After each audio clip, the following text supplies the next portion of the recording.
ஒரு பெண்ணு நபிகள் நாயகத்திட்ட வந்து தனது கணவர் அதிக விருந்தினர்களை அழைப்பதாகவும் அவர்களுக்கு சாப்பாடு செய்து போட்டு நான் சோர்வாயிட்டதாகவும் முறையிடுறாங்க.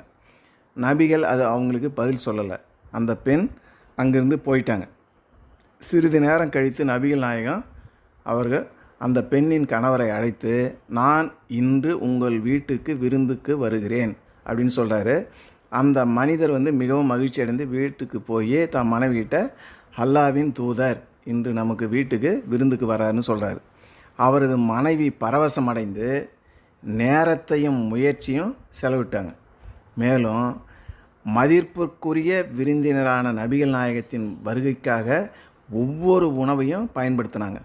நபிகள் நாயகம் அவர்களை தாராளமாக உபசரிப்பதில் ஆச்சரியமான மகிழ்ச்சிக்கு பிறகு நபிகள் அந்த மனிதரிடம், நான் உங்கள் வீட்டை விட்டு வெளியேறும்போது கதவை உங்கள் மனைவியை பார்க்க சொல்லுங்கள், நான் உங்கள் வீட்டை விட்டு வெளியேறும் கதவை உங்கள் மனைவியை பார்க்க சொல்லுங்கன்னு சொல்லிட்டு போகிறார். மனைவி நபிகள் வீட்டை விட்டு வெளியேறிய கதவை பார்த்தார். அனைத்து வகையான உயிரினங்கள், தேள்கள் மற்றும் பிற தீங்கு விளைவிக்கும் உயிர்கள் நபிகள் வீட்டை விட்டு வெளியேறுவதை கண்டார்.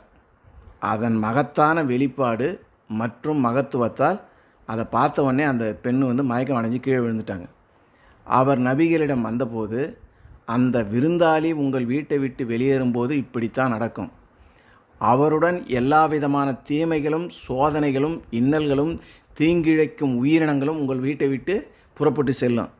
அதுதான் ஞானம். ஒருவரின் விருந்தினரிடம் தாராளமாக நடந்து கொள்வது மற்றும் சோர்வடைவது விருந்தாளிகள் அடிக்கடி வரும் மற்றும் அதிக எண்ணிக்கையில் இருக்கும் வீடு இறைவன் நேசிக்கும் வீடு.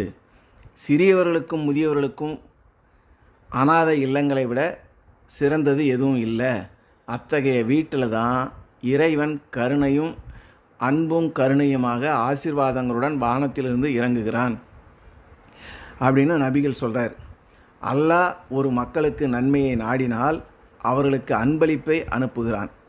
அல்லாவின் நபியே என்ன பரிசு என்று கேட்டார்கள். விருந்தாளி தன் சொந்த பொருட்களை கொண்டு வந்து வீட்டில் உள்ளவர்களின் பாவங்களை சுமந்து சென்று விடுகிறான் என்றார். என் அன்பே விருந்தினரே, சொர்க்கத்திற்கு செல்லும் வழி என்பதை அறிந்து கொள்ளுங்கள். அல்லாவையும் இறுதி நாளையும் நம்பிக்கை கொண்டவர் தனது விருந்தினரிடம் தாராளமாக